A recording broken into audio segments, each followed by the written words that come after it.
Hello students, my name is Ritika Srivastava and welcome back to our channel KD Singh Narayan Institute। तो आज हम one day one chapter की series में biological classification लाए हैं, अपना सेकेंड चैप्टर। तो आइए करते हैं बायोलॉजिकल क्लासिफिकेशन का एक quick revision. First of all, biological classification क्या है? What is biological classification? किसी भी चीज को बेटा, किसी भी चीज को जब हम क्लासीफाई करते हैं, और जब हम क्लासिफिकेशन करते हैं उसमें सिंगल स्टेप इन्वॉल्व नहीं होता है, तो किसी भी चीज को क्लासीफाई करना हम क्लासिफिकेशन कहते हैं। सपोज हमारे पास वेरियस काइंड ऑफ सब्जेक्ट्स की बुक है, फिजिक्स की भी बुक है, केमिस्ट्री की भी है, बायोलॉजी की भी है, पर अगर हमें मॉर्फोलॉजी ऑफ फ्लावरिंग प्लांट पढ़ना है तो हम जल्दी से अपनी बायो की बुक अलग करेंगे, उसमें मॉर्फोलॉजी चैप्टर खोलेंगे, देन वो पढ़ाई करना शुरू करेंगे ना। तो क्या किया हमने क्या कर दिया? क्लासिफिकेशन कर दिया। अगर कोई हमसे कहता है कि फिजिक्स की बुक अलग कर दो, केमिस्ट्री की अलग कर दो, तो वो हम उस बुक में क्लासिफिकेशन कर रहे हैं। किसी भी चीज को अलग अलग क्लासिफाई कर देना, that is known as classification. And our first chapter, second chapter is biological classification. आइए देखते हैं इसकी एनसीईआरटी लाइन बाय लाइन क्या कह रही है। Since dawn of civilization, there have been many attempts to classify living organism. शुरुआत से लेके अब तक क्या? ड्रॉन ऑफ सिविलाइजेशन, शुरुआत से लेके अब तक बहुत सारे अटेम्प्ट किए गए ऑर्गेनिज्म को क्लासिफाई करने के लिए। It was done intensively, not using criteria that were scientific but borne out need to use of organism for our own use for food, shelter and clothing। इसमें बताया जो एशियन टाइम में जो हमारे क्लासिफिकेशन हुए that are not scientific based, वो scientific based नहीं थे। लोगों ने अपनी प्रेफरेंस के हिसाब से फूड, शेल्टर और क्लोथिंग के हिसाब से क्या कर लिया? क्लासिफाई कर लिया। तो जो पहले एशियन टाइम में जो हमारे क्लासिफिकेशन हुए दैट आर नॉट साइंटिफिक नहीं थे, उन्होंने रोटी, कपड़ा और मकान, फूड, शेल्टर और क्लोथिंग के हिसाब से क्लासिफाई कर लिया। Then Aristotle was the earliest attempt a more scientific basis for classification। सबसे important name, father of biology कौन है? एरिस्टोटल। इन्होंने क्या किया? फर्स्ट साइंटिफिक अटेम्प्ट, एरिस्टोटल ने फर्स्ट साइंटिफिक अटेम्प्ट किया ऑर्गेनिज्म को क्लासिफाई करने के लिए। He used simple morphological character to classify plant into trees, shrubs and herbs. उन्होंने कैसे कैरेक्टर लिए? मॉर्फोलॉजिकल, और ट्री को, पेड़ को 3 कैटेगरी में बांट दिया, ट्री, श्रब्स एंड हर्ब। और आगे देखते हैं, he also divided animal into 2 groups, those which are red blood and those did not। तो एरिस्टोटल साहब आए जिन्होंने क्या किया? हमें फर्स्ट साइंटिफिक अटेम्प्ट दिया, और उन्होंने उस अटेम्प्ट में 2 कैटेगरी डिवाइड की, that is plant and animal. अब किया क्या उन्होंने बेटा?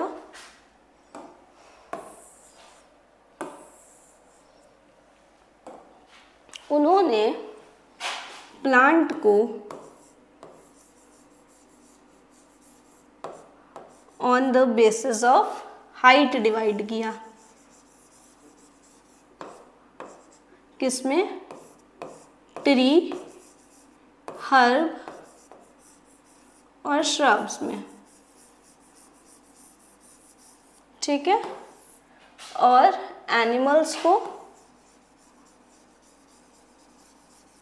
2 कैटेगरी में डिवाइड किया, जिसको नाम दिया इनेमा और अनीमा। जो इनेमा था that is RBC contain and enema was जिसमें RBC प्रेजेंट नहीं थी।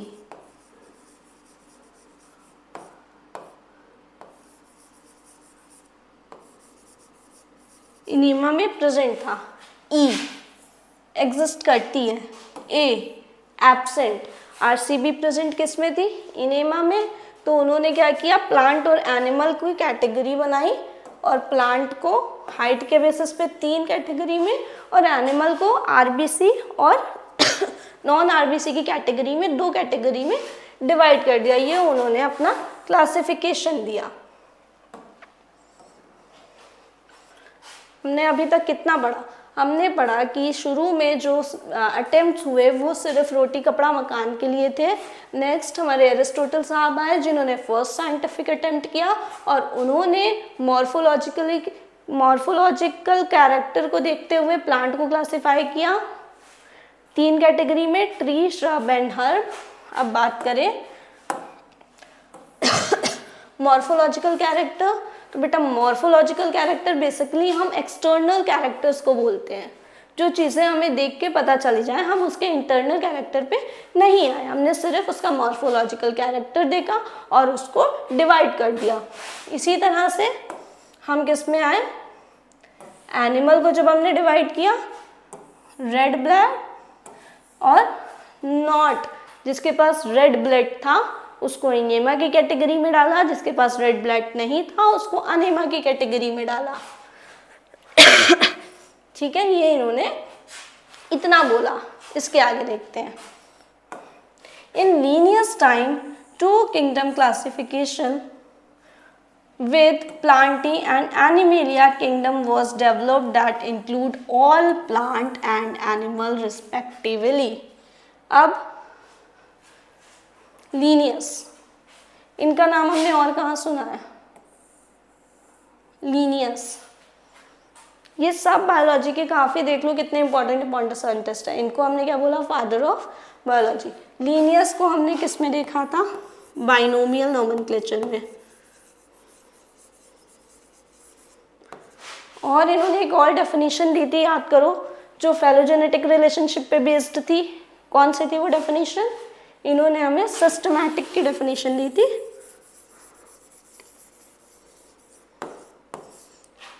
और देन अब इन्होंने क्या दिया?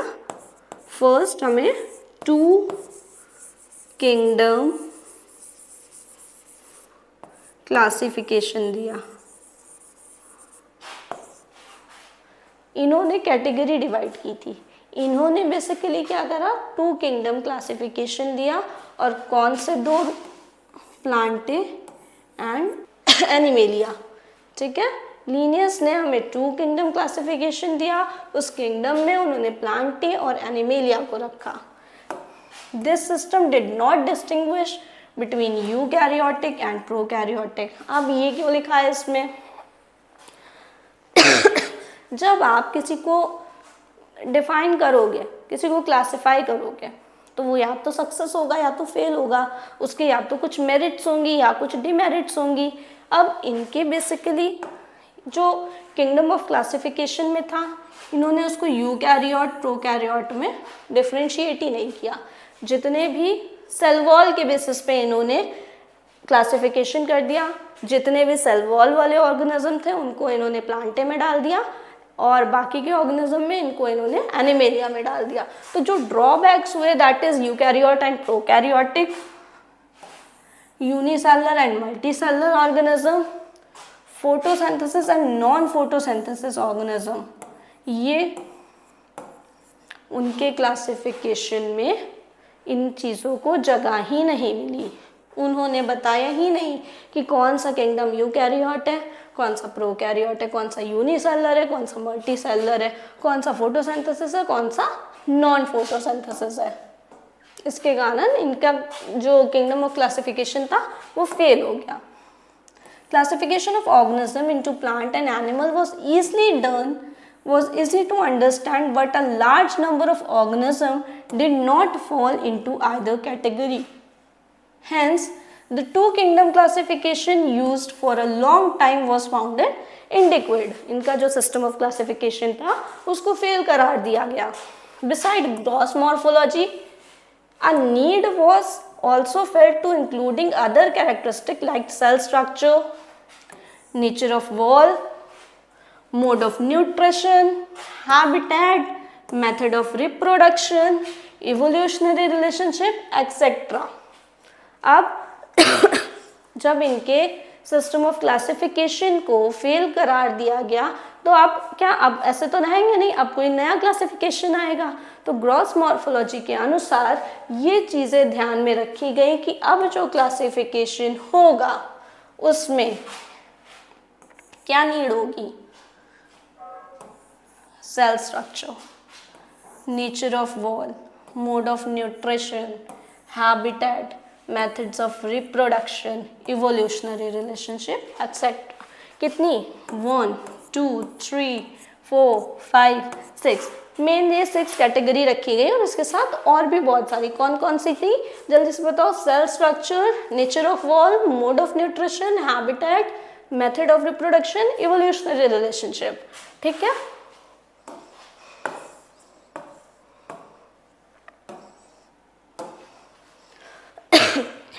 classification system for living organisms have hence undergone several changes over the time, though plant and animal kingdom have been constant under all their different systems.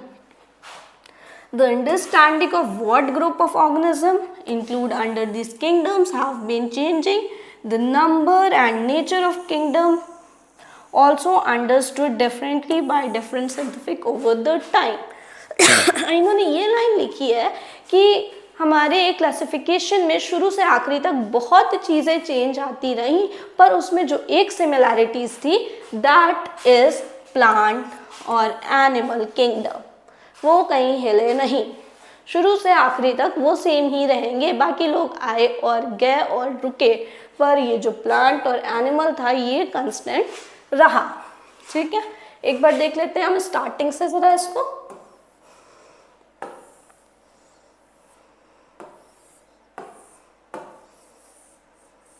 सबसे पहले हमने क्या देखा, ड्रॉन ऑफ सिविलाइजेशन, काफ़ी अटेम्प्ट किए गए और कोई भी साइंटिफिक बेस नहीं था, इसलिए उन्होंने 3 कैटेगरी बांट दी, फूड, शेल्टर, क्लोथिंग, रोटी, कपड़ा, मकान। इसके बाद हमारा फर्स्ट साइंटिफिक अटेम्प्ट किसने किया, एरिस्टोटल साहब ने। उन्होंने क्या किया, 2 कैटेगरी डिवाइड करी, दैट इज प्लांट और एनिमल। प्लांट को मॉर्फोलॉजिकल कैरेक्टरिस्टिक के हिसाब से बांटा, हर्ब, श्रब और ट्री में, और एनिमल को विदाउट आरसीबी और विद आरसीबी, एनीमा और अनाइमा। बाद में लीनियस साहब आए जिन्होंने हमें 2 किंगडम क्लासिफिकेशन दिया। उन्होंने हमें प्लांट और एनिमेलिया 2 किंगडम दिया, प्लांटी एंड एनिमेलिया, पर उनके क्लासिफिकेशन में कुछ ड्रॉबैक्स थे। उन्होंने यूकैरियोट, प्रोकैरियोट बांटा नहीं था, unicellular, multicellular, photosynthesis, non photosynthesis, इसलिए उनका किंगडम भी फेल करार दिया गया। ठीक है, तो आइए अब आते हैं टेबल पे। कैरेक्टरिस्टिक ऑफ 5 किंगडम क्लासिफिकेशन क्या आ गया आपका, 5 किंगडम क्लासिफिकेशन। 5 किंगडम क्लासिफिकेशन किसने दिया, 5 kingdom classification? 5 kingdom classification R H. Whittaker ने दिया। कब दिया, 1969 में। अब आर.एच. विटेकर ने 5 किंगडम क्लासिफिकेशन दिया और ऑर्गेनिज्म को 5 हिस्सों में डिवाइड किया, that is monera, protista, fungi, Plantae और animalia. First kingdom Monera, protista, fungi, Plantae और एनिमेलिया। और उन्होंने इस किंगडम का कुछ क्राइटेरिया रखा। उन्होंने क्या ये 6 चीज़ अपने ध्यान में रखी, cell type, cell wall, nuclear membrane, body organization और मोड ऑफ न्यूट्रिशन।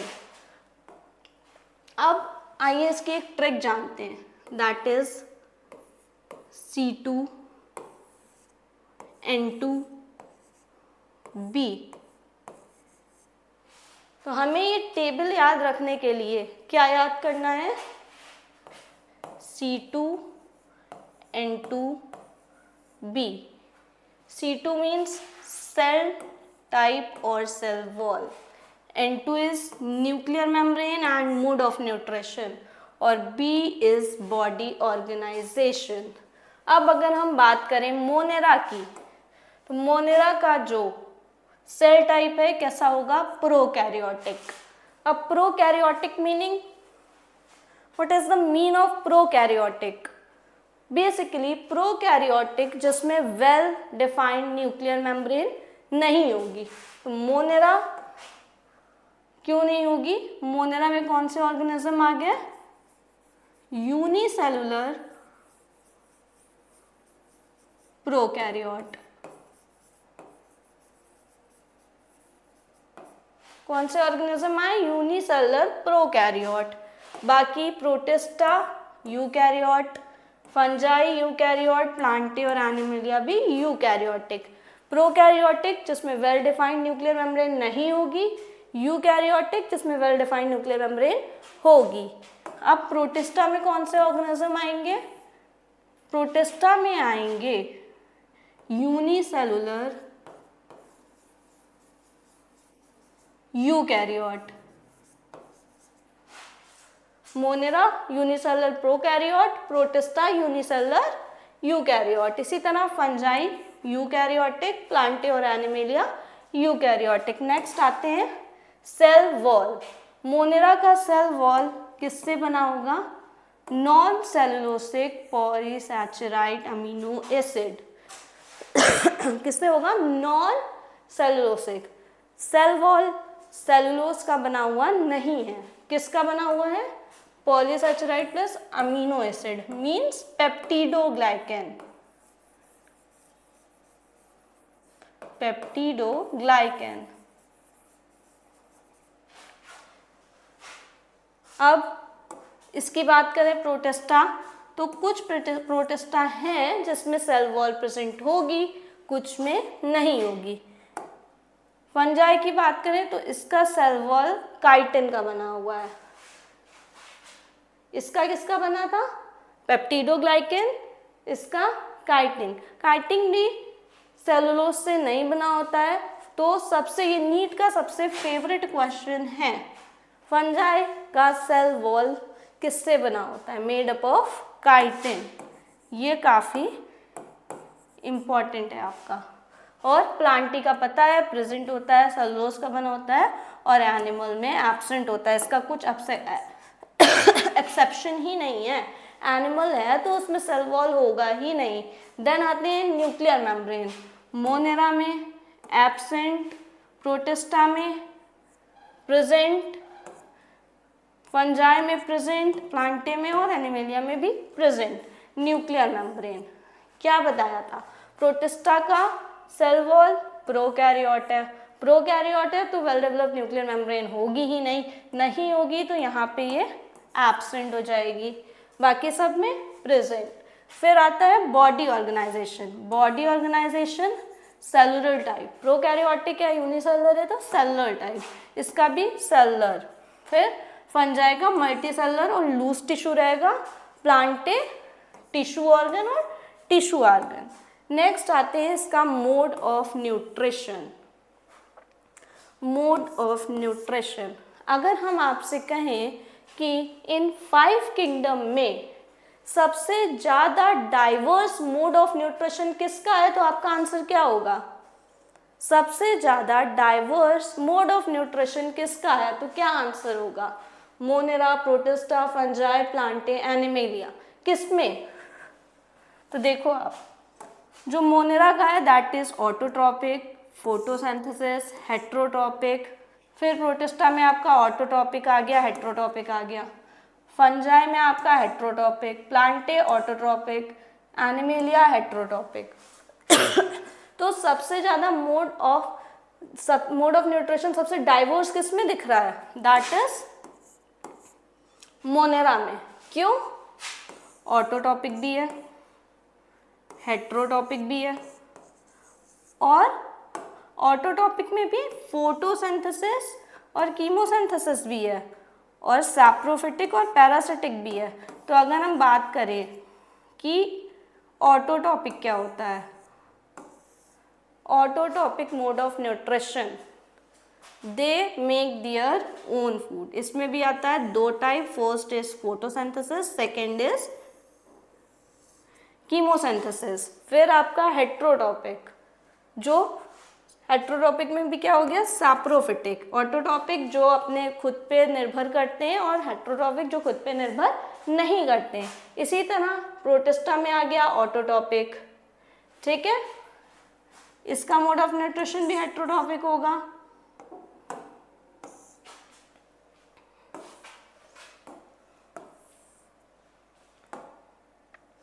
तो ये आपने क्या पढ़ा? Characteristic of 5 kingdom classification. क्या क्या था इसमें? C2N2B, C2N2B, C2N2B। Cell type देखो,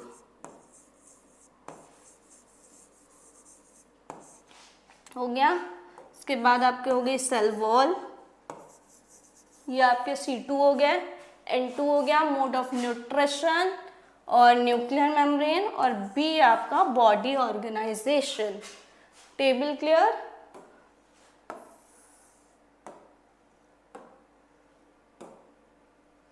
next, R.H. Whittaker proposed, NCERT line पढ़ लेते हैं। R.H. Whittaker 1969 proposed 5 kingdom classification. The kingdom defined him were named Monera, Protista, Fungi, Plantae and Animalia. जितनी भी बार याद करो कम है। मोनेरा कौन से ऑर्गेनिज्म आएंगे इसमें? बताओ। Unicellular prokaryote,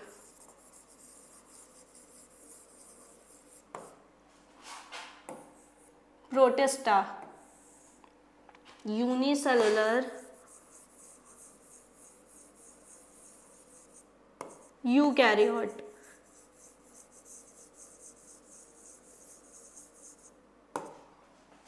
fungi heterotrophic, Plantae autotrophic, animalia heterotrophic. जितना बार आप याद करो उतनी बार कम है, आपको लिख लिख के ही याद करना पड़ेगा, और कोई सेकेंड ऑप्शन नहीं है। नेक्स्ट देखते हैं। The main criteria of classification used him to include cell structure, body organisation, mode of nutrition, reproduction, phylogenetic relationship. Table जो हमने पहले लगा ली, कौन कौन से क्राइटेरिया थे? C2N2B, cell type, cell wall, body organisation, mode of nutrition, reproduction और phylogenetic relationship. फैलोजेनेटिक relationship ये आपका क्या हो गया? 5 किंगडम क्लासिफिकेशन। इसके बाद the 3 domain system has been proposed that divides the kingdom Monera into 2 domains. अब ये क्या कह रहे हैं? अब ये कह रहे हैं कि अब एक 3 किंगडम आया। क्या आया?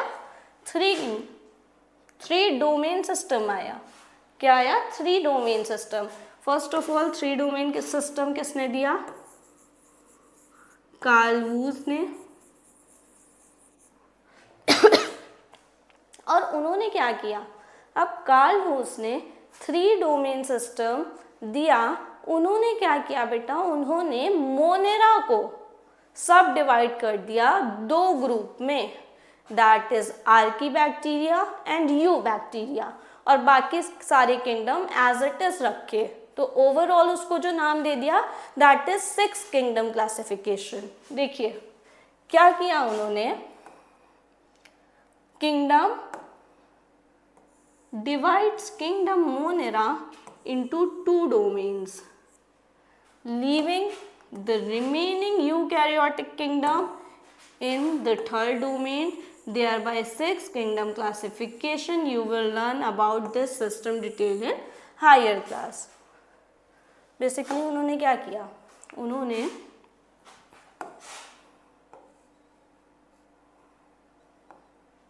उन्होंने क्या किया, मोनेरा को 2 ग्रुप में डिवाइड किया, आर्कीबैक्टीरिया और यूबैक्टीरिया।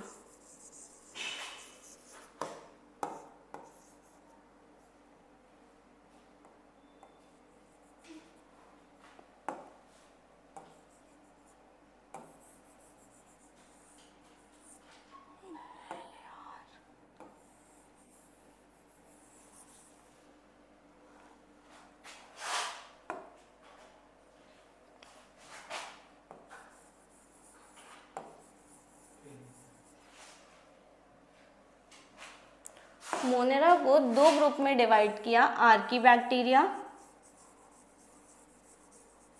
और यूबैक्टीरिया,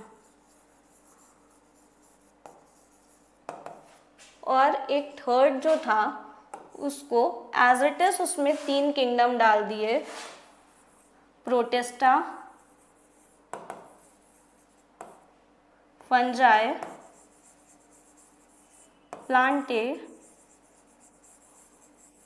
और एनिमेलिया। तो अब 1 2 3 4 5 6 इसको नाम दे दिया 6 किंगडम क्लासिफिकेशन।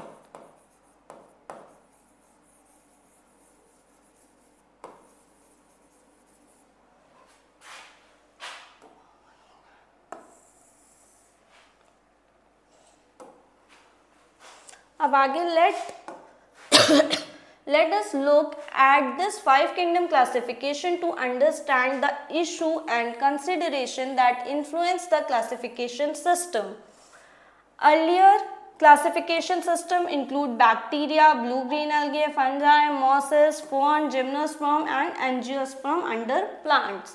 तो जो इन्होंने 5 kingdom classification में किया that is इन्होंने bacteria, blue-green algae, fungi, masses, form, gymnosperm, angiosperm सबको एक किंगडम में डाल दिया that is plant. The character unfilled whose kingdom was not organism include had cell wall in their cell. This placed together group which is widely different into characteristic. It brought together the 3 prokaryotic bacteria and the blue-green algae cyanobacteria. अब उन्होंने क्या किया, जितने भी bacteria थे, blue green अलगे थे, fungi, masses सबको एक किंगडम प्लांट में रख दिया।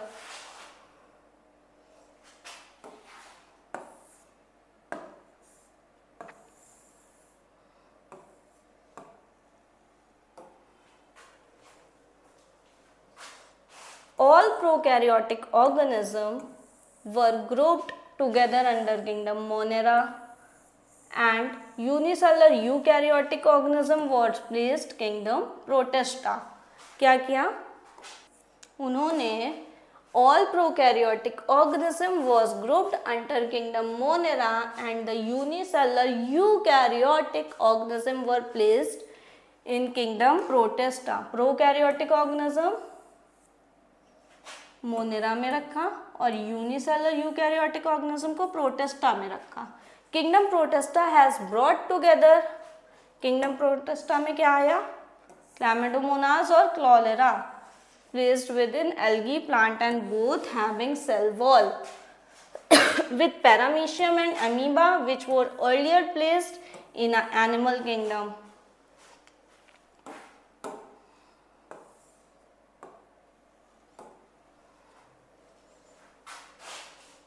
उन्होंने बताया कि जितने भी प्रोकैरियोटिक थे, यूनिसेलुलर थे, उनको किस में डाल दो, मोनेरा में। जितने भी यूकैरियोटिक हैं, यूनिसेलुलर हैं, उसको किस में डाल दो, प्रोटिस्टा में।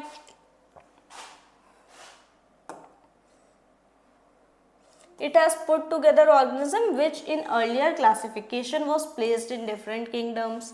इसके बाद फिर से वही आता है, over the time an atom has been made to evolve classification system which was reflect not only the morphological, physiological and reproductive similarities but also represent phylogenetic in based of evolutionary relationship. अब उन्होंने क्या कहा कि इसमें सिर्फ reproductive similarities और morphological और physiological similarities नहीं होंगी, फाइलोजेनेटिक और इवोल्यूशनरी रिलेशनशिप भी होगा। अब in this chapter we will study the characteristic of kingdom Monera and Protista and Fungi of the Whittaker system of classification, the kingdom Plantae and Animalia commonly referred as plant and animal kingdom. अब आइए देखते हैं इस chapter में हमें क्या क्या देखना है। इस चैप्टर में हमें देखना है kingdom Monera, protista, Fungi, then next is Plantae और एनिमल आपका थर्ड और फोर्थ चैप्टर में। आते हैं किंगडम मोनेरा, हमारा फर्स्ट किंगडम। आर.एच. व्हिटेकर ने जो अपने क्लासिफिकेशन में 5 किंगडम में डिवाइड किया था, that is monera, protista, fungi, Plantae and animalia. अब हम आते हैं उसके फर्स्ट किंगडम, किंगडम मोनेरा। क्या होता है मोनेरा?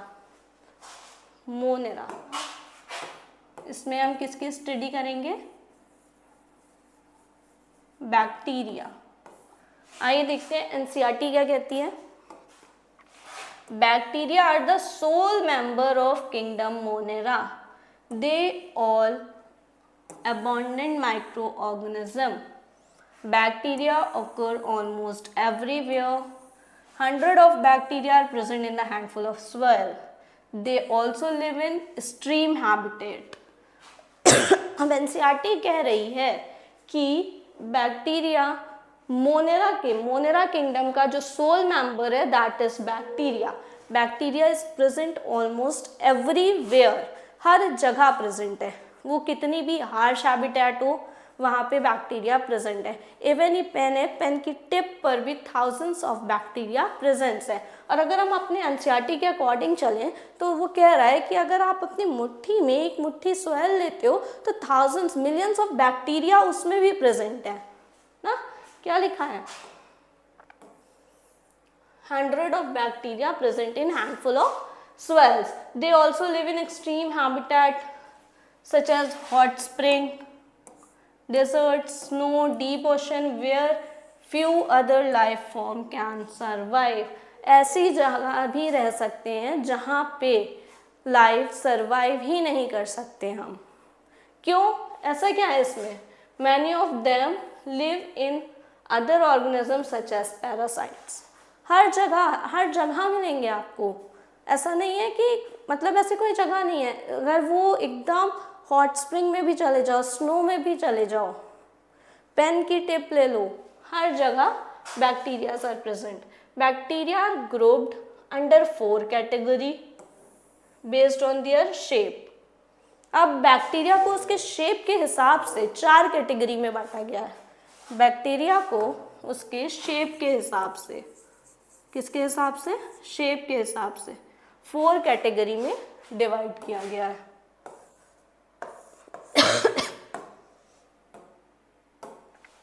बैक्टीरिया को उसके शेप के हिसाब से किसने 4 कैटेगरी में डिवाइड किया गया है।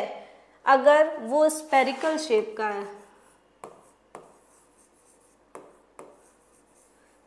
तो वो कोकाई होगा, ठीक है। स्पेरिकल शेप कोकाई, ऐसे ही रॉड शेप बैसिलाई। फिर आता है आपका ये देखो स्पेरिकल शेप, क्या नाम दिया? कोकाई। प्लूरल हो गया कोकाई, सिंगुलर हो गया कोकस। रॉड शेप्ड है तो बैसिलस, बैसिली। प्यूलर क्या हो गया, बेसिली, रॉड शेप्ड है, रॉड शेप्ड है, बेसिली, स्पेरिकल शेप है, कोका है ना, स्पाइरलम शेप है, कैसा शेप है इसका, स्पाइरलम, स्पाइरल शेप है, स्पाइरल, ऐसा ऐसा ऐसा ऐसा स्पाइरल हो गया, तो क्या हो गया, स्पाइरला, विब्रियो, कैसा, कॉमा शेप्ड है। तो एनसीईआरटी के हिसाब से हमने जो आपके बैक्टीरिया को शेप के अनुसार डिवाइड किया, तो अगर वो ऐसा है कोकाई शेप में, तो ये हो गया आपका कोकाई, अगर वो रॉड शेप का है तो वो हो गया बेसिली, अगर वो स्पाइरल शेप का है स्पाइरला, और अगर वो ऐसा कॉमा के शेप्ड का है तो विब्रियो। अब अगर मैं आपसे पूछूं कि एक विब्रियो कॉलेरा नाम का बैक्टीरिया है, कौन से नाम का, विब्रियो कॉलेरा नाम का बैक्टीरिया है जो कॉलेरा डिसीज कॉज करता है, तो उस बैक्टीरिया का शेप क्या होगा, उस बैक्टीरिया का शेप कॉमा होगा, क्या होगा, कॉमा शेप्ड। ठीक है, ये आपका किंगडम मोनेरा में क्या क्या पढ़ा आपने अभी तक, सोल मेंबर्स बैक्टीरिया होते हैं, 100 ऑफ बैक्टीरिया प्रेजेंट रहते हैं एक हैंडफुल ऑफ सॉइल में, इसके बाद ये हार्श से हार्श स्टीम हैबिटेट में रहते हैं, हॉट स्प्रिंग में, डेजर्ट्स में, है ना। उसके बाद शेप के हिसाब से इनको 4 कैटेगरी में डिवाइड कर दिया गया। अब एक एनसीईआरटी में काफी इंपॉर्टेंट लाइन कही गई है, through the bacteria structure is very simple, they are very complex in behaviour. जो स्ट्रक्चर होता है वो सिंपल होता है पर बिहेवियर बहुत ही कॉम्प्लेक्स होता है। स्ट्रक्चर तो सिंपल ही है ना, प्रोकैरियोटिक ऑर्गेनिज्म में यूनिसेलुलर प्रोकैरियोट क्या स्ट्रक्चर है, पर इसका जो बिहेवियर है that is very complex. Compared to many other organisms, bacteria as a group show the most extensive metabolic diversity. Table में बताया था ना, metabolic extensive metabolic diversity, mode of nutrition किस में मैक्सिमम था, some of the bacteria are autotrophic, they synthesize their own food from inorganic substance, they may be photosynthetic autotrophic और chemosynthesis autotrophic। अब ये जो इनका मोड ऑफ न्यूट्रिशन है ये ऑटोट्रॉपिक होगा या हेट्रोट्रॉपिक होगा।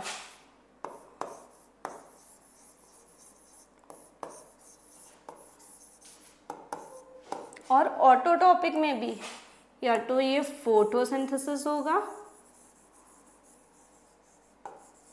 या तो ये कीमोसिंथेटिक होगा, है ना। कॉम्प्लेक्स बिहेवियर, इतना सा बैक्टीरिया है, उसका मोड ऑफ न्यूट्रिशन अगर आप देखो ऑटोट्रॉपिक भी, फोटोसिंथेसिस भी, कीमोसिंथेसिस भी। Autotrophic they can prepare their own food, they can prepare their own food।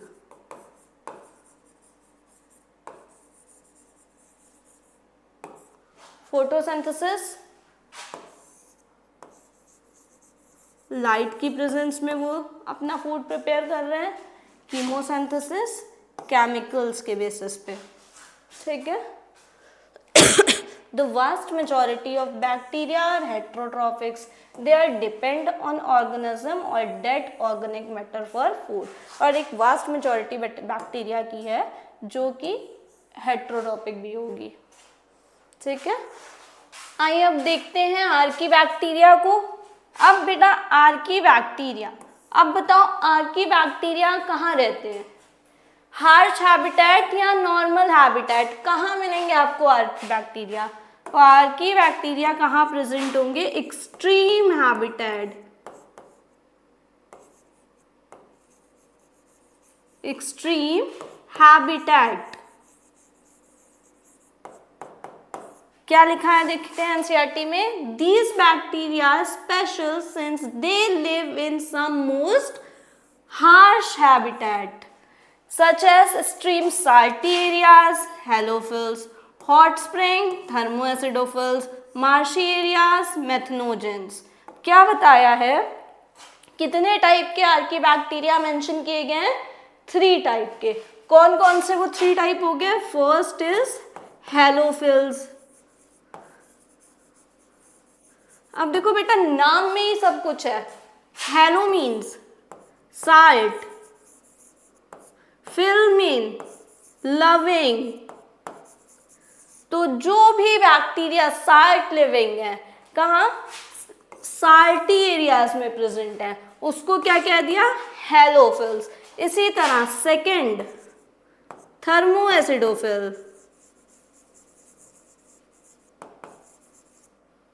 Thermo means किसकी बात हो रही है, टेम्परेचर, एसिडो एसिडिटी, फिल्स लविंग, तो जो बैक्टीरियाज हॉट स्प्रिंग में मिलेंगे दैट इज थर्मोएसिडोफिल्स। इसी तरह मेथनोजेंस, जो बैक्टीरिया मार्शी एरियाज में प्रेजेंट है दैट इज नोन एज मेथनोजेंस। हमने कितने टाइप के आर्कीबैक्टीरिया देखे, 3 टाइप के। कितने टाइप के आर्कीबैक्टीरिया देखे, 3 टाइप के। कौन कौन से, हेलोफिल्स, थर्मोएसिडोफिल्स और methanogens. Halophiles salty areas, thermoacidophiles hot spring, methanogens marshy areas. Next line देखते हैं, archaebacteria different from other bacteria having different cell wall structure and this feature is responsible for their survival in extreme condition। तो इसमें लिखा है कि ये जो इतने एक्सट्रीम से एक्सट्रीम हैबिटेट में भी जीवित रह लेते हैं, तो ये किसके कारण, उसके डिफरेंट सेल वॉल स्ट्रक्चर के कारण। इनकी सेल वॉल किससे बनी होती है, अभी हमने बताया था बैक्टीरिया में सेल वॉल प्रेजेंट होती है, वो पेप्टिडोग्लाइकन से बनी होती है, बट इनकी जो सेल वॉल स्ट्रक्चर होता है ये स्यूडोपेप्टाइडोग्लाइकन से बना होता है, जिसके कारण ये इतने हार्श से हार्श हैबिटेट में भी सरवाइव करते हैं। फिर methanogens are present in the gut of several ruminant animal such as cow and buffalo and they are responsible for the production of methane biogas from the डंक of this animal. अब इसने क्या बताया, जो मेथनोजेंस हैं, मेथनोजेंस कहाँ प्रेजेंट थे, marshy area, दलदली एरिया, और रूमिनेंट एनिमल। रूमिनेंट एनिमल कौन कौन से होते हैं, काउ एंड बुफेलो, और ये किसके रिस्पॉन्सिबल होते हैं, production of biogas methane from the डंक ऑफ दिस एनिमल। ठीक है, तो ये था हमारा आर्कीबैक्टीरिया। क्या पढ़ा, 3 टाइप के बैक्टीरियाज, हेलोफिल्स, थर्मोएसिडोफिल्स और methanogens. Halophiles salty areas, thermoacidophiles hot spring, methanogens gut of ruminant animal, marshy areas. ठीक है, ये आर्कीबैक्टीरिया हो गया। अब आते हैं यू बैक्टीरिया पे।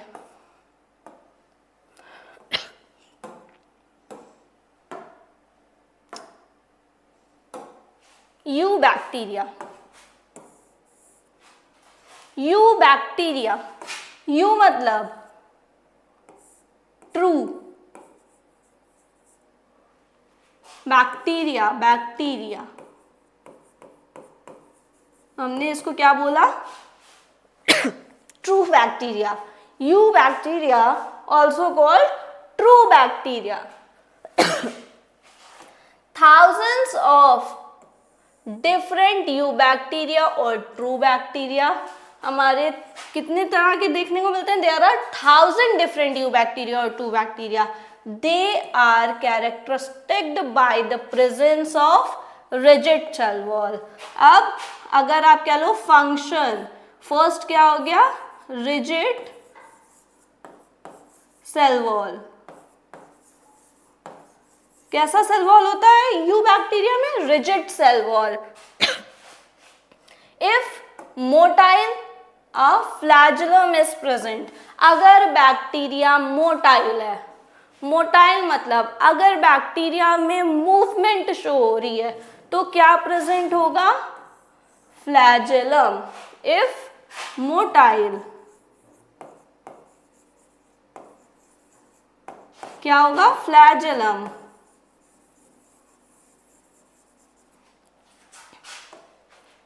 The cyanobacteria, also referred as blue-green algae, have chlorophyll A similar to green plant and they are photosynthesis U autotroph। अब इसने बताया कि साइनोबैक्टीरिया को हम क्या बोलते हैं? ब्लू ग्रीन एल्गे भी बोलते हैं। किसको? साइनोबैक्टीरिया को क्या कहते हैं? Blue green algae. और उसमें एक पिगमेंट होता है, क्या होता है? Chlorophyll A. साइनोबैक्टीरिया में क्या मिलेगा आपको? Chlorophyll A, similar to green plant और फोटोसिंथेसिस ऑटोट्रॉफ। क्या होता है साइनोबैक्टीरिया? आपका photosynthesis autotroph. The cyanobacteria are unicellular, colonial, filamentous, freshwater, marine or terrestrial algae.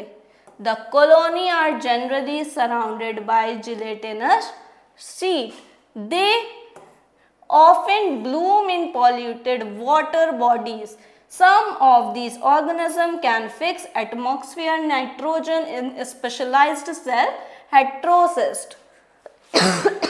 अब इसने बताया बेटा कि कॉलोनी, जो कॉलोनीज होती हैं, ऐसे ऐसे कॉलोनी बनी होगी तो उसमें एक शीट प्रेजेंट होगी। उस शीट को इसने क्या नाम दिया?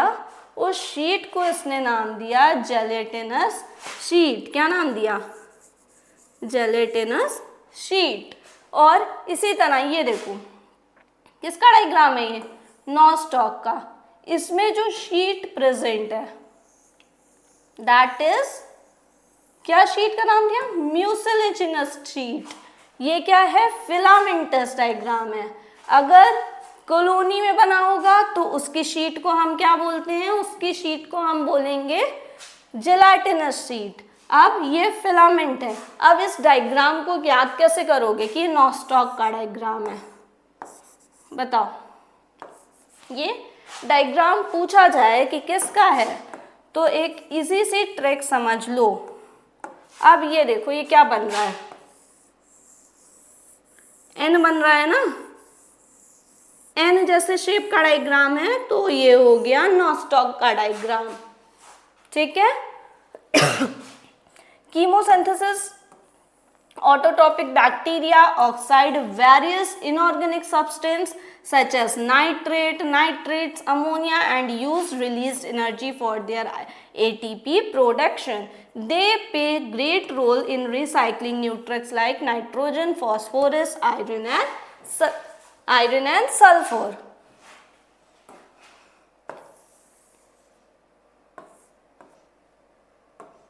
अब देखो ये लाइन क्या कहती है? Heterotrophic bacteria are most abundant in nature. Heterotrophic bacteria are most abundant in nature. The majority are important decomposers, many of them having significant impact on human affairs. They are helpful in making curd from milk, production of antibiotic, fixing nitrogen in legume. क्या दिया है? Making curd from milk. कौन सा bacteria बनाता है? Lactobacillus. Curd from milk, याद रखना, milk from curd नहीं, curd from milk.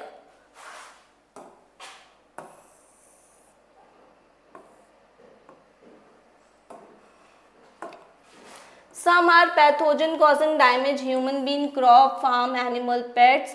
Cholera, typhoid, tetanus, citrus cankle as well as nose disease caused by different bacteria. अब ये क्या आ गया? यहाँ से क्या आ गया आपका? ये आपका क्या बता दिया? Reproduction. Reproduction in bacteria. Bacteria में कैसा रिप्रोडक्शन होता है, सेक्सुअल, एसेक्सुअल? किस तरह से रिप्रोडक्शन होगा बैक्टीरिया में, एसेक्सुअल या sexual? Bacteria reproduce mainly by fission. Sometime under unfavorable condition they produce spore. They also reproduce by sort of asexual reproduction by adopting a primitive type of DNA transfer from bacterium to other.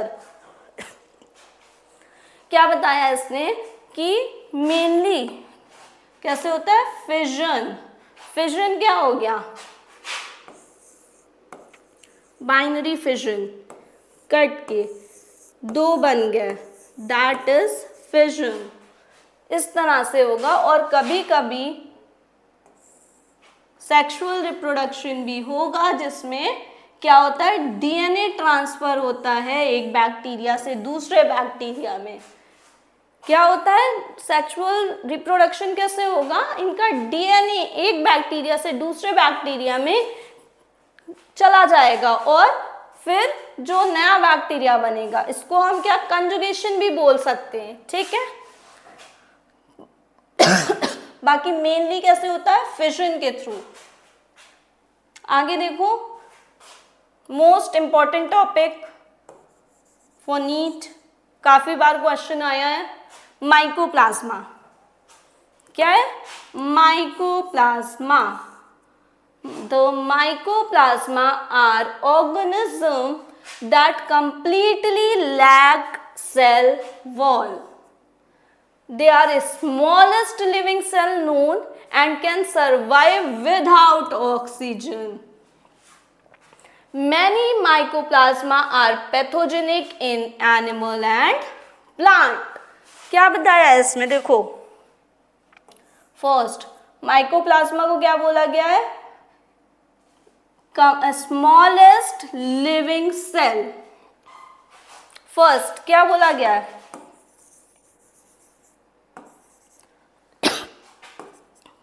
देखो first अगर इसके points आप बनाओ, cell wall नहीं होती है, lack cell wall.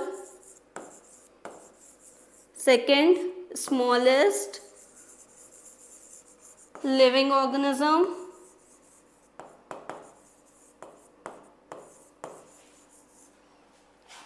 Third, survive without oxygen. समझ रहे हो? फर्स्ट ऑफ ऑल इसमें सेल वॉल नहीं होगी. नेक्स्ट, इसको हमने सबसे स्मॉलेस्ट लिविंग ऑर्गेनिज्म माना है. एंड थर्ड, ये ऑक्सीजन के बिना भी सरवाइव कर सकता है. कैसे, सरवाइव विदाउट ऑक्सीजन. ठीक है, तो ये हमारा किंगडम मोनेरा कंप्लीट होता है. अब हम इसके बाद आइए, इसके इस चैप्टर अभी तक हमने जो भी पढ़ा उसके एक दो क्वेश्चन सॉल्व कर लेते हैं. ओके, तो our first question is, who was the earliest scientist to attempt a scientific basis of classification? सबसे पहले किसने किया था attempt scientific basis of classification? किसने किया था साइंटिफिक बेसिस, किसने किया? लीनियस ने क्या दिया, 2 किंगडम. तो ये तो नहीं थे. कौन था, एरिस्टोटल.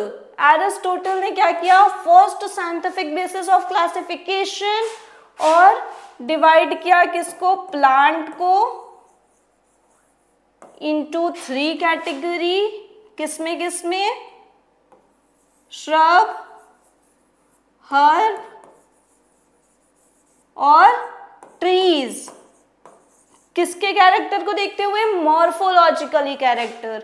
और animal with RCB, without RCB, याद है, विद आरसीबी और without.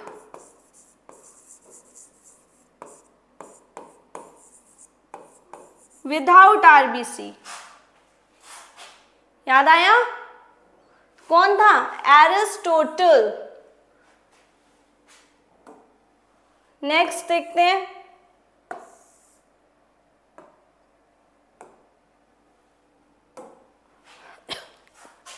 The two kingdom system of classification proposed by Linnaeus included, जो टू किंगडम क्लासिफिकेशन सिस्टम जो लीनियस ने दिया था, कौन कौन था उसमें? क्या था? Plantae and protista, Plantae and fungi, animalia and protista, या प्लांटे एंड एनिमेलिया? कौन था उनके टू किंगडम क्लासिफिकेशन में? प्लांटे और एनिमेलिया। प्लांटे और animalia. Next,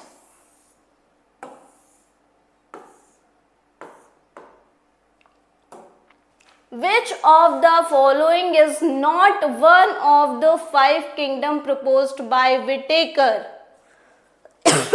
Monera, protista, virus, fungi. याद है किसी को फाइव किंगडम क्लासिफिकेशन? क्या था? किसने दिया था?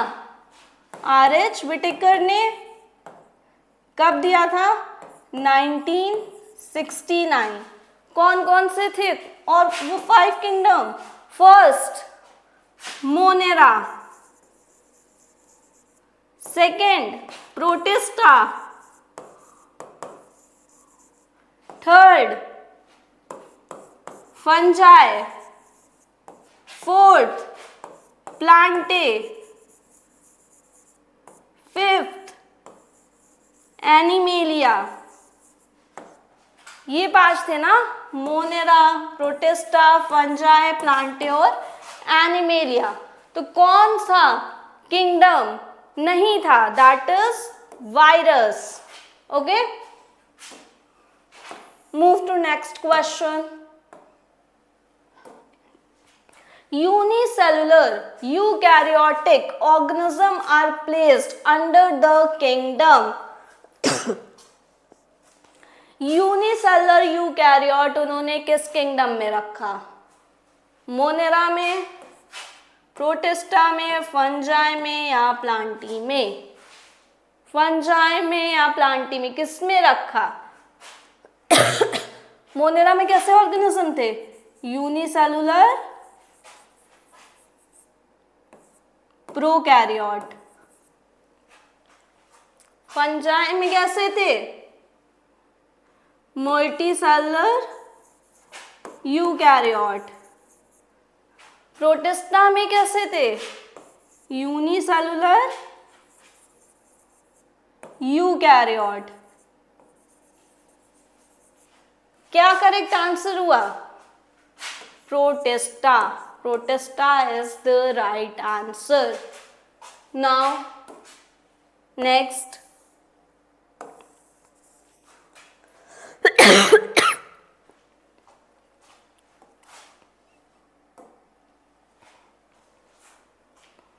In the three domain system, the kingdom Monera is divided into. Three domain system में किंगडम मोनेरा को किस में डिवाइड किया गया था? बताओ क्या था थ्री डोमेन सिस्टम?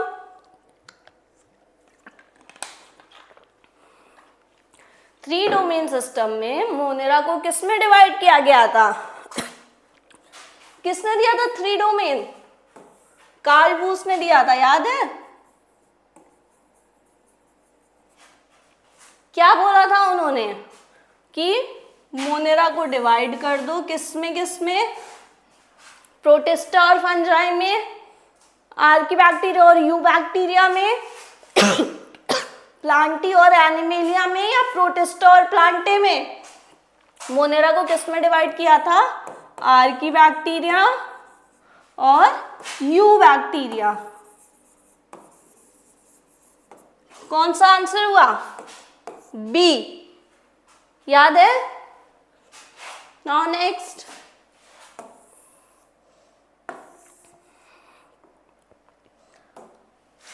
ये तो बहुत इजी क्वेश्चन आ गया। The sole member of kingdom Monera. कौन था किंगडम मोनेरा का sole member? Virus, algae, bacteria और fungi. Bacteria are the sole member of kingdom Monera. Next.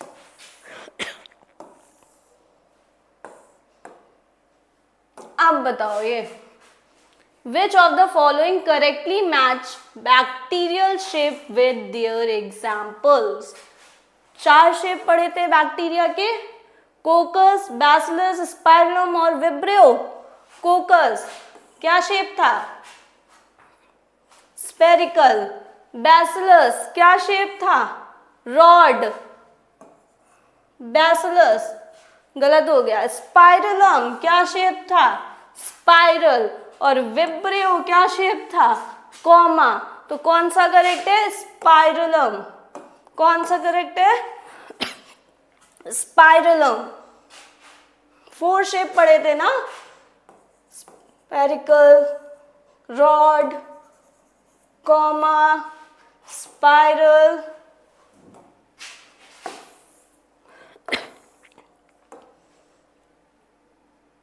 NCERT की most important line, although bacteria have very simple structure but they are highly complex in. क्या बताया था कि उसका structure तो काफी simple होता है पर कॉम्प्लेक्स क्या होता है? उसका साइज, उसका बिहेवियर, उसका हैबिटेट या उसका शेप. तो bacteria are very simple structure but very complex in behaviour. उसका बिहेवियर था ना, क्यों? क्योंकि वो इतने हार्श हैबिटेट में भी सरवाइव कर रहा था, इसलिए साइज, हैबिटेट और शेप तो उसका सिंपल ही था ना. कॉम्प्लेक्स क्या था? मोस्ट इंपॉर्टेंट लाइन है एनसीईआरटी की कि bacteria have simple structure but highly complex in behaviour.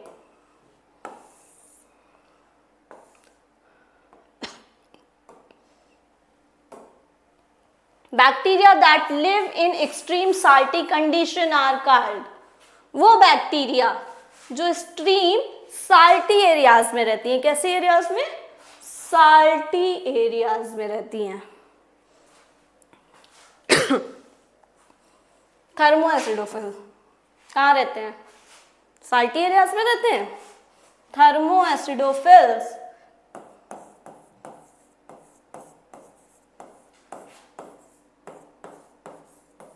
Hot spring, methanogen, gut of ruminant animal और मार्शी एरियाज. हेलोफिल्स, हेलो याद आया? Salt, philes, loving, salty areas. Correct answer is halophiles. Next,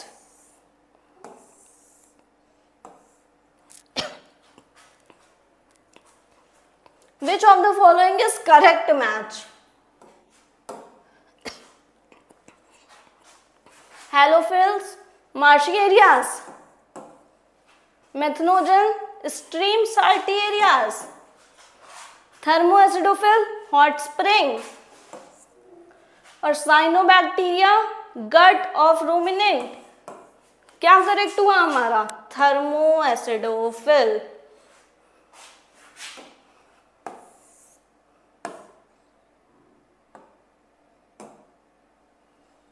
motile eubacteria move with the help of. क्या line पड़ी थी? किसके help से bacteria move कर रहा था अगर वो मोटाइल है तो? That is flagella.